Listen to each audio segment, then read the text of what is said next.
A Arábia Saudita acabou de abandonar o dólar americano. E como isso afeta você como investidor? Um dos maiores acordos econômicos do século acabou de chegar ao fim. O acordo econômico de longa data, o petrodólar, entre a Arábia Saudita e os Estados Unidos, acabou de se expirar. Em 9 de junho de 2024, esse acordo, que já estava ativo há mais de 50 anos, marca uma grande mudança na economia global. E no vídeo de hoje você vai saber exatamente o que está acontecendo e o porquê está acontecendo e como tudo isso nos afeta como investidor. Primeiro, quando a gente olha com a visão macro da economia global e os marcadores globais, as pessoas pensam muito em commodities como minério de ferro, trigo, soja, mas tem uma commodity que governa todas as outras, que é o petróleo. O petróleo é a principal fonte de energia do mundo, usado para a produção de gasolina, diesel, combustível para aviação e outros derivativos, e muitos outros químicos,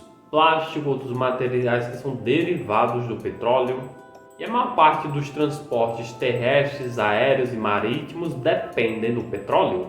E o preço do petróleo tem um impacto significativo nas economias nacionais e nas globais, influenciando a inflação e os custos de produção e também o poder de compra das pessoas. O petróleo também desempenha um papel crucial na geopolítica, como países produtores e consumidores de petróleo exercem uma grande influência nas relações internacionais. E essa rede gigantesca de fonte de energia global, ela tem um núcleo, e esse sistema é chamado de petrodólar. O petróleo é quem movimenta mais o dólar americano, porque para você comprar petróleo, antes você tem que comprar dólar. Isso é o que mais beneficia os Estados Unidos como moeda de reserva global.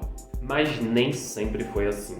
Entre 1815 a 1944, a libra britânica conquistava o pódio de moeda de reserva global. E as razões para o domínio foi o poder econômico e militar britânico. O Reino Unido era a principal potência industrial, comercial e naval do mundo inteiro. A libra britânica foi a principal moeda de reserva global por cerca de 129 anos.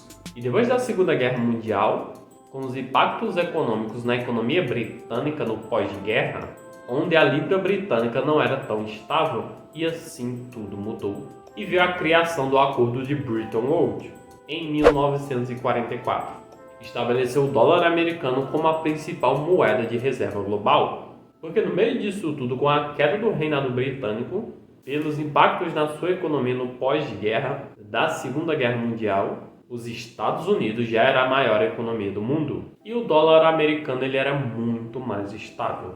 E com a gigantesca influência americana, tudo isso tornou o dólar americano como moeda de reserva internacional. E tudo isso era simplesmente para negociação de commodities em dólar. Tudo isso acimentou o dólar americano como moeda de reserva global. E ainda assim, os Estados Unidos conquistou mais duas superpotências. E uma delas foi a estabilidade econômica. A estabilidade econômica permite como coisas como o mercado internacional aconteça, para que os países possam negociar confiando que há uma estabilidade.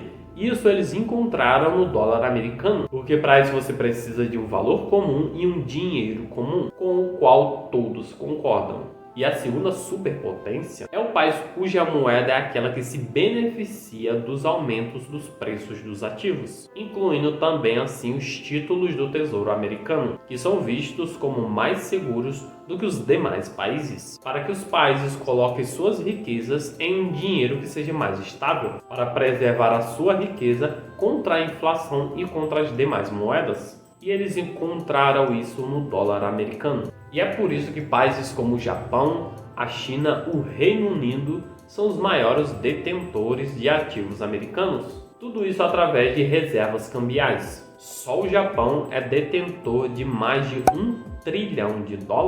Agora, em segredo foram criado mais uma superpotência. Foi criado para o dólar americano ter a capacidade de controlar a energia do mundo inteiro. Em 1945, o mundo ainda se recuperava dos impactos da Segunda Guerra Mundial e, em meio a essa reviravolta global, um encontro secreto e super importante estava prestes a acontecer. E não era em uma sala de conferência chique, mas era a bordo de um cruzador militar, ou USS Kinsey. E nesse encontro estava o presidente dos Estados Unidos, Franklin Roosevelt, e ele precisava garantir que seu país tinha acesso contínuo ao petróleo, essencialmente para manter a economia e a segurança energética dos Estados Unidos em alta. E quem ele precisava convencer? O rei da Arábia Saudita, que é um dos países mais ricos do mundo em petróleo. E Roosevelt, como você levou o secretário dos Estados Unidos, Roosevelt queria garantir um fornecimento seguro do petróleo saudita para os Estados Unidos. E em troca, Roosevelt prometeu para o rei da Arábia Saudita arma e proteção. E em troca, os Estados Unidos teriam direito ao petróleo da Arábia Saudita usando dólares. E essa reunião ela foi extremamente secreta. Mas o que significa é que se os países quiserem comercializar o petróleo, eles precisam obter dólares primeiro para poder comprar o petróleo.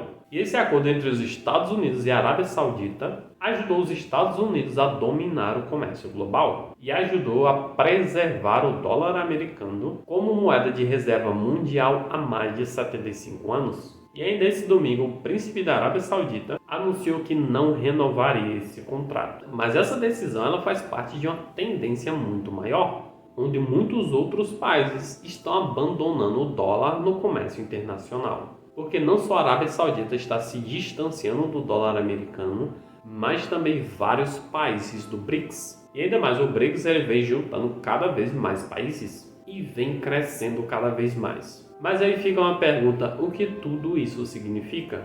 Primeiro, os Estados Unidos é o país que mais exporta dólar para o mundo. E o mundo está comprando. Mas a China é a fábrica do mundo e o mundo está comprando. Ela fabrica praticamente de tudo. A China é o país que mais exporta produtos do mundo. E o que mais a China quer é que as pessoas troquem os seus dólares por yuan chinês e comprem esses produtos da China com sua própria moeda local. E quanto mais pessoas vão abandonando o dólar americano, mais risco os Estados Unidos têm de dar o calote. Porque quem financia a dívida americana de quase 35 trilhões de dólares, que são os investidores que compram os Treasury Bonds, que são os títulos americanos, eles compram com dólares. Agora, um exemplo bem simples. Imagina que a economia dos Estados Unidos é um balão. Sempre que os Estados Unidos vendem um título público para a Arábia Saudita, Japão ou China, esse balão ele vai enchendo.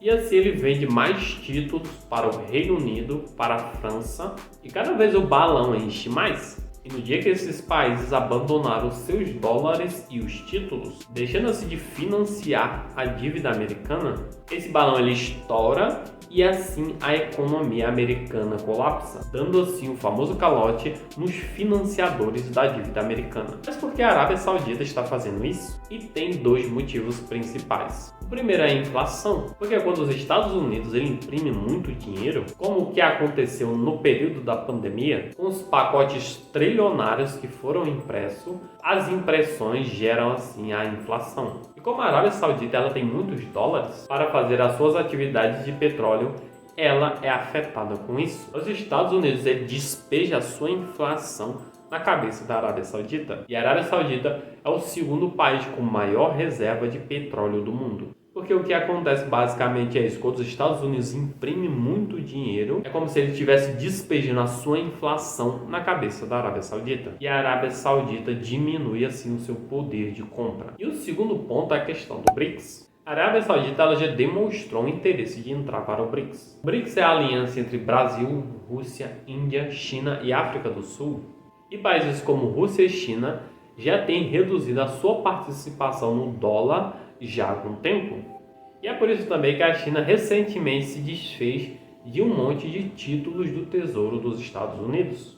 E também é por isso que o dólar como moeda de reserva atingiu um nível mais baixo em 14 anos. E não só a Arábia Saudita está com interesse de entrar para o BRICS, mas sim mais de 40 países prestes a entrar para o BRICS, que provavelmente lançarão a sua própria moeda e tentarão seguir com o caminho de uma nova ordem mundial, afetando assim o domínio do dólar americano como moeda de reserva mundial. E fica a pergunta, como os Estados Unidos podem lidar com tudo isso? Uma coisa que ele pode fazer é aumentar as taxas dos títulos do Tesouro para atrair investidores para estacionar o seu dinheiro nesses títulos que são atrelados em dólar estacionar seu dinheiro em dólar americano, continuando sim financiando a dívida de 35 trilhões de dólares dos Estados Unidos. Agora, aqui tem um ponto: se ele fizer isso, ele vai estar aumentando os juros da sua própria dívida, e a sua dívida nacional já está em 35 trilhões de dólares. Porque se essa dívida continuar aumentando, ela vai colapsar a economia dos Estados Unidos. Mas atualmente, como está o nível da exportação do dólar? E a resposta é que os Estados Unidos ainda é o número 1 em exportação em dólar. O mundo ainda detém 59% das suas reservas cambiais em dólar, em comparação com o euro, que só tem 20% das reservas cambiais, e apenas 3% para a moeda chinesa. E o dólar americano é usado em 88% das transações cambiais. E no momento, 73 bancos centrais abandonaram o yuan para comprar ouro e dólar americano. E já faz algum tempo que o yuan continua como um dos últimos na fila das moedas de reservas cambiais. Mas até o momento, de longe, o dólar continua como moeda de reserva global. Fica a pergunta: e até quanto tempo isso vai durar? Isso é uma resposta que ninguém sabe dizer. Mas a grande verdade é que o mundo vem dependendo cada vez menos do dólar americano. Isso já vem acontecendo há muito tempo, mas vem acontecendo de uma forma bastante lenta. Mas talvez durante as nossas vidas, a nossa geração, o dólar continue a se desempenhar, porém com um papel muito menos importante na economia global. E até Jerome Powell do Fed disse que poderia haver duas moedas de reservas globais. Ele disse que provavelmente no futuro haja duas moedas de reserva global. Se você quiser se aprofundar mais, eu preparei um vídeo explicando a moeda do BRICS e ele vai estar aparecendo aqui. Corre lá e assiste.